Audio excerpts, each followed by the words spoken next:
Hello everyone. In today's video, I will discuss about sociological imagination of C. Wright Mills. This is a very important topic for the sociologists, for the scholar, for the students who are interested in interpretive sociology and the philosophical sociology. So basically in this video, I will give you a brief introduction about the sociological imagination of C. Wright Mills. So, according to C. Wright Mills, the sociological imagination is the basic or is the primary means of understanding the society. And this particular sociological imagination was used by all the classical thinkers. What sociology we are studying today is the result of the sociological imagination of these thinkers. And this we will discuss in this video. So basically, according to C. Wright Mills, the sociological imagination enables it makes a person able to understand the experiences inner life experience of the individual and outer experiences. There is inner life and the outer life of the individual, inner experience as well as outer experience of the individual. But this is not just one aspect. Here many more aspects are there. That is individual who lives in a particular society, and when individual lives, he lives out as a biography. That means his complete life is a biography, and again then he also lives in certain position, in certain stage of the history.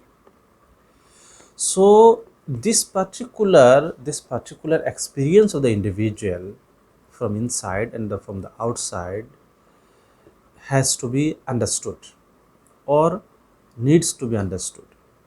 So when we are saying sociological imagination, that means the person who is having the sociological imagination can understand this individual's inner life and the external experiences.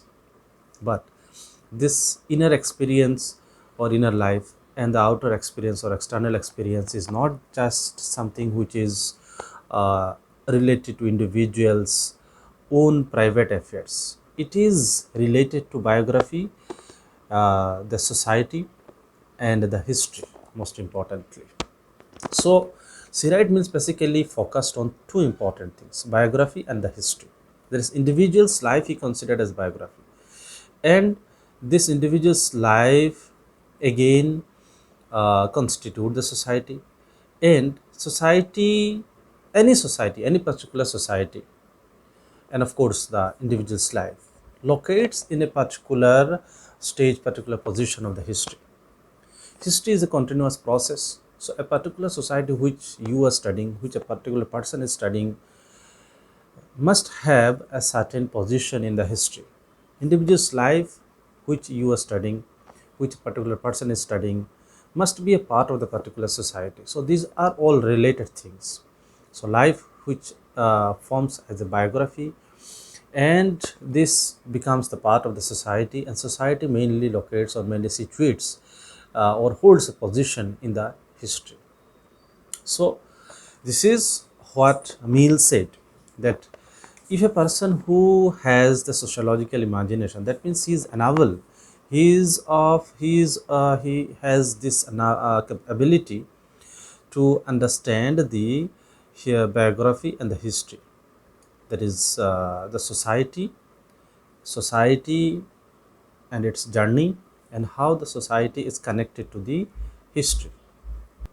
C. Wright Mills is saying individuals' lives is basically individuals' life or individuals' living in the society is basically a biography, And this biography is a part of certain historical sequence. It's not that the individuals living in a particular society is the starting of the historical period, or it itself is the starting of the history, and once he dies ends the history. No, history is a continuous process, and in this continuous process of the history, the various individuals lives, various individuals lives the life, and various biographies forms.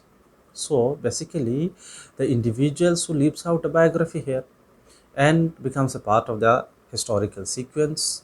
In this process, the society shapes the individuals through different ways, through different mechanisms.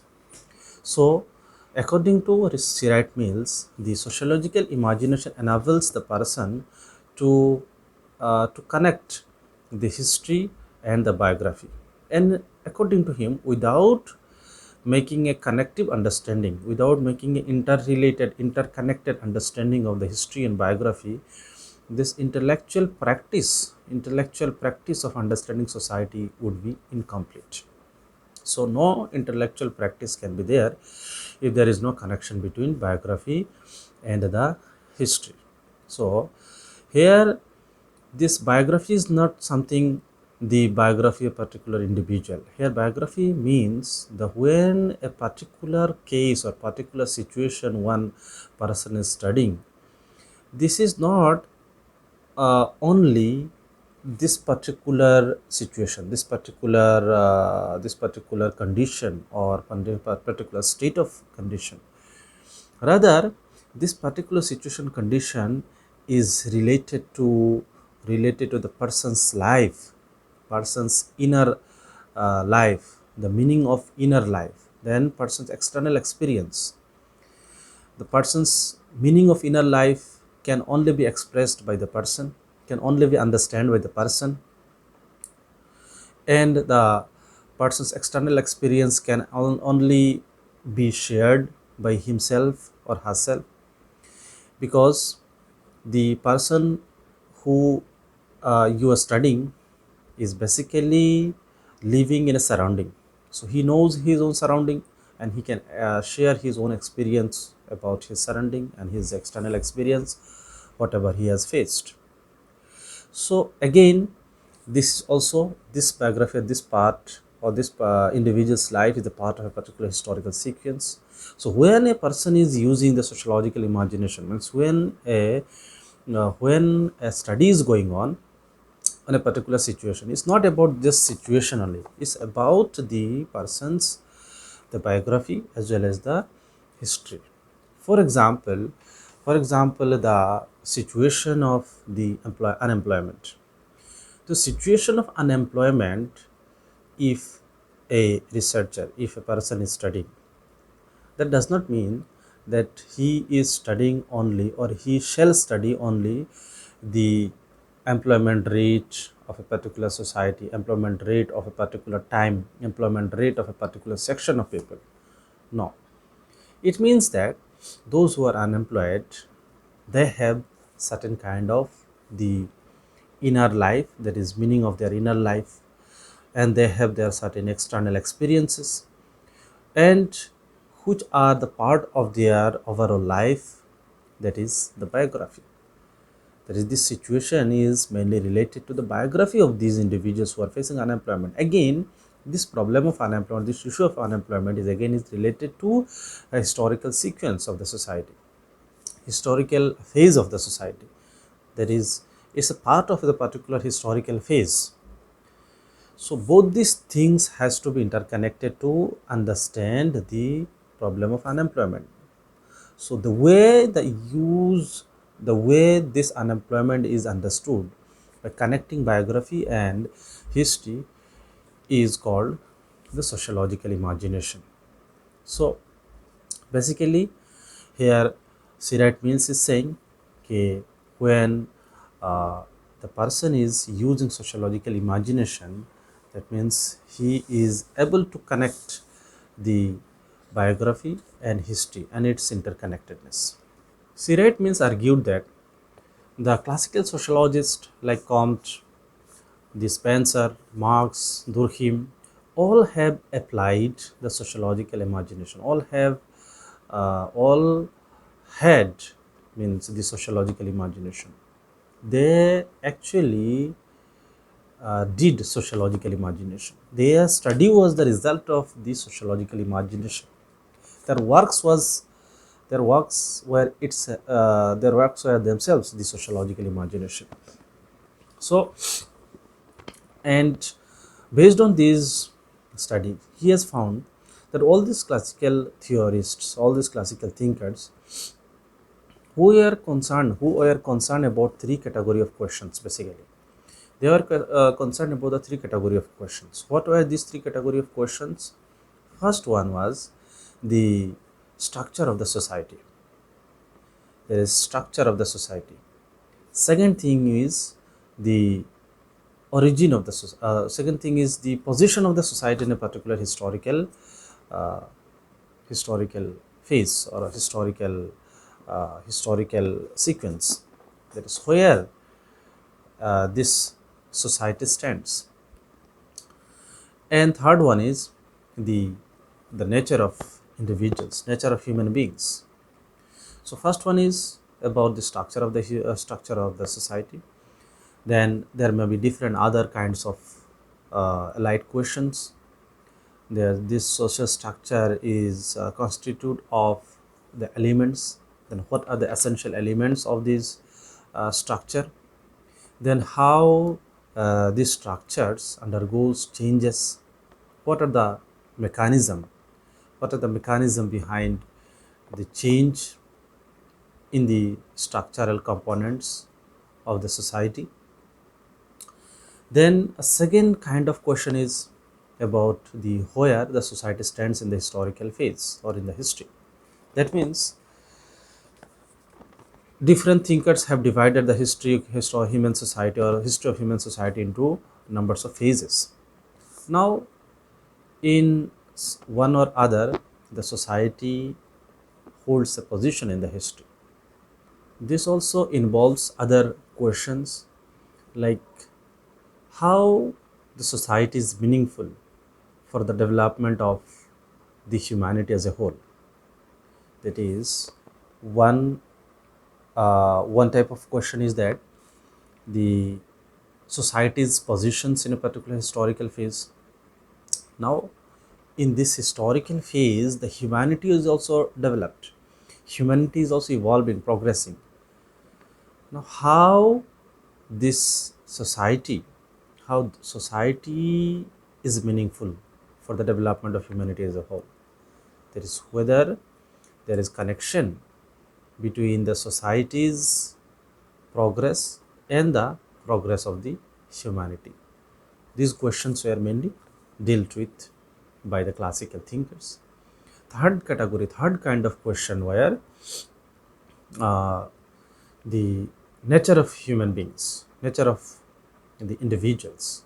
Just what kind of individuals were there? So their the actions, their interactions pattern, their way of the actions in the society, and what kind of individuals or human beings would come in the next phase of the history.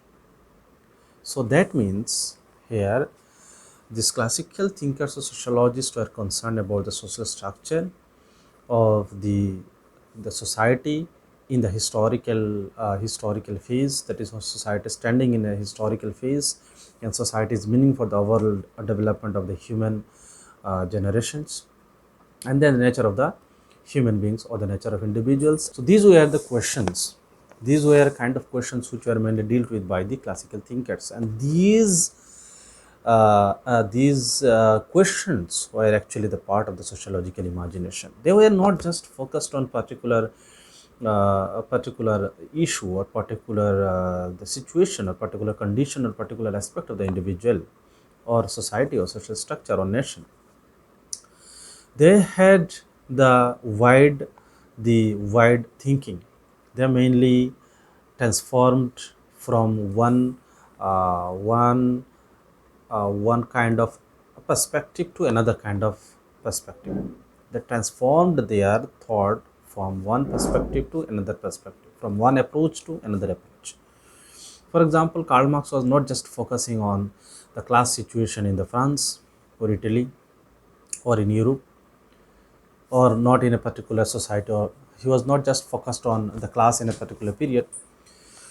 His focus or his analysis of class was basically the the understanding of the situation as a part of individuals, the inner experience, as a part of the individual's inner experience, that is, as a part of the individual's inner life, what individuals attaches meaning with this situation and their external experience.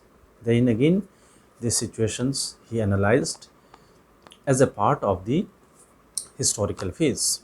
That's why he mentioned about the historical phases of the society, like primitive communism to ancient society to feudal society to capitalist society, and then the socialist society. So thing is that these sociologists uh, in the classical period, or in the classical or in the early phase of the sociology, were mainly involved in dealing with these questions, and they were mainly doing the sociological imagination. Their works were the result of the sociological imagination, or we can say their works were the sociological imagination. If their study was not of sociological imagination, then we may not find these studies as relevant today. So that is the interesting point here. Even today, we find the relevance of the Marx study. We find the relevance of the Durkheim's the theory of suicide, or Durkheim's theory of division of labor. We find the relevance of the Spencer's theory of evolution. We find the relevance of positivism by Auguste Comte. So all these ideas were relevant. Why? Because these thinkers did sociological imagination, and this is what Sirach Mill said. The sociological imagination is something that enables the human mind to connect the biography with the history and its interconnectedness. So Sirach Mills is saying, okay, those who have the sociological imagination, they can shift from one perspective to another perspective. They can shift from one approach to another approach. They can study from the micro aspect to macro aspect. Like the aspect, they can study from the family to the nations, the national issues of the financial crisis. They may study from the issue of the unemployment in a in a particular group to the issue of the unemployment in a broader scale, in the larger scale. So they may study the security issues of a particular society to the global the security. So in this way, this sociological imagination enables the minds to shift from one perspective to another perspective, from one issues to another issue, from small micro issues to macro issues. That it is basically a interconnected understanding of the society. It is not something which you are studying in isolated way. It's not something which you are just studying in the superficial level. That's what you are observing and reporting as it is. It's not something which is a description of the phenomena. It's not something which you are describing what you are observing. No, sociological imagination is something different from this. So now you can think of it as a researcher, as a sociologist, as a aspiring student of sociology, that whether you have the sociological imagination or not, whether you have mind which can do sociological imagination. So this much is the present video. I'll continue this discussion in the next video.